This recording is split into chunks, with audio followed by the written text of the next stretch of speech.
What's up, YouTube? Today I got this 2009 Ford F-150. I'm going to be showing you how to do the rear brakes and rotors today.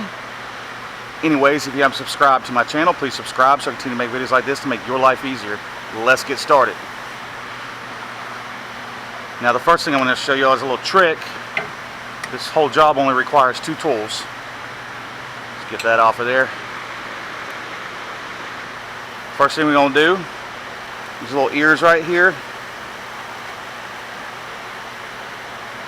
Bend them out. Alright, next you're going to take your flathead, put it right there in the top corner and pry back. Once you get it pried back enough to get it in the middle, you just pry it back.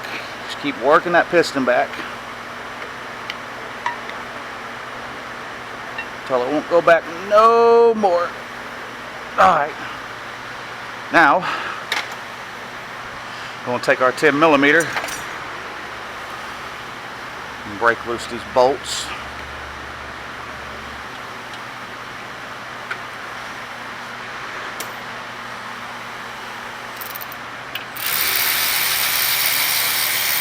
I could have broke them loose too with my ratchet. They're not that tight, but why put more strain on your ratchet if you don't have to?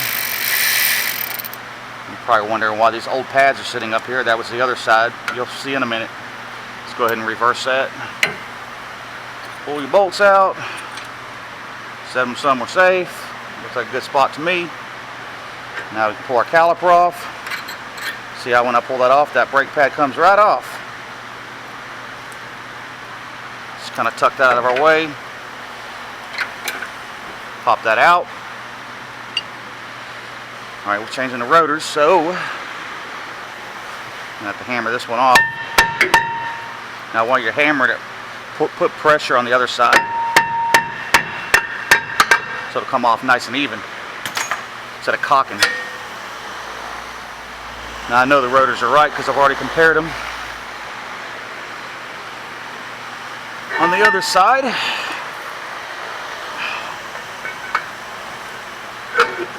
slide that bad boy on. Now it's a good time if your e-brake ain't working good, you can adjust her up a little bit. Down here you just spin that little star wheel right there. But this e-brake is fine. Alright, it's depending on, it's up to you.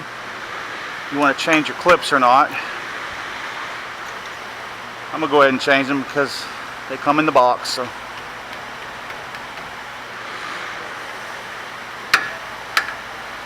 hammer those bad boys off.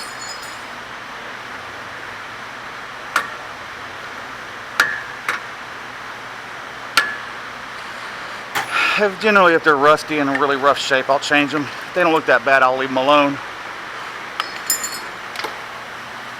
Now, it don't matter which ways these go. They're the same on both sides. Grab a little hammer action. Tap them down, nice and flush.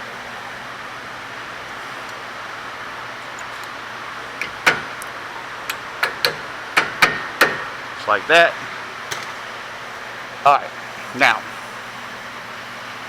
here's what I was talking about while I had the old pads over here. Just pull that out with your two fingers. The inner pad don't matter. It's the outer pad that's the different one. Like if you notice, this is the other side I pulled off. Watch when I turn it this way. See how that springs on the bottom side? That's why. And if you look real close, you'll see an R right there, meaning right side, and an L right there for left side. But if you just look at the way they came off, that's fine too. I'm not sure if they stamp all pads, but these are stamped. Good old thermal quiets. Now, you're not going to put it back on the way we took it off. You're just going to line it up, these little holes right here, and just push down until they click into the holes nice and flush. Push your slides back some. See this little groove right here? This little, you got to walk that in first. At the same time pushing your slide back so you can get your bolt in. and then you're going to push. That little clip's going to sit under there, just keeps the pads from shifting them around and making noise. You just wiggle caliper, get your bolt started.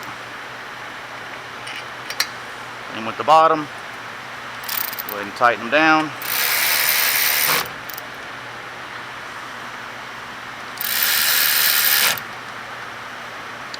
Snug them up a little bit. Don't get too crazy with them. Those are very small bolts. You'll strip them out very easily. And the threads are built into the axle back here, so you don't want to mess those up. You'll be breaking out the helical kit if you didn't mess it up too bad. Just get in there and pump your brake pedal up. Take her for a good old test drive. Anyways, I hope this video has been informative. Y'all please check like down below. Y'all please subscribe. Y'all have a good day. Peace out, YouTube.